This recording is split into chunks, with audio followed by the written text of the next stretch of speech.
भारतीय जनता पार्टीच्या प्रचार मध्यवर्ती कार्यालयाचं उद्घाटन सारस्वत मंगल कार्यालयामध्ये करण्यात आलेलं आहे। या उद्घाटनासाठी आमचे सर्व नेते मंडळी या ठिकाणी उपस्थित आहेत।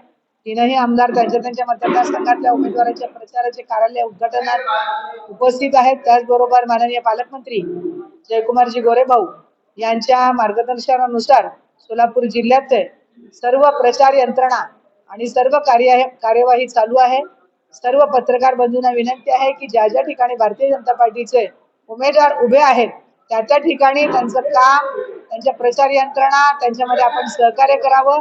भारतीय जनता पार्टीच्या 102 उमेदवार कमळाच्या चिन्हावरती जे उभे आहेत त्यांना जास्तीत जास्त प्रसिद्धी द्यावी अशा प्रकारची विनंती करते। आज आपण इथे सगळेजण त्या कार्यक्रमासाठी उपस्थित राहिलात। भारतीय जनता पार्टीने जो विकास देशामध्ये आणि राज्यामध्ये केलेला आहे त्याची कृपया प्रसिद्धी द्यावी। माननीय नरेंद्र मोदी आणि माननीय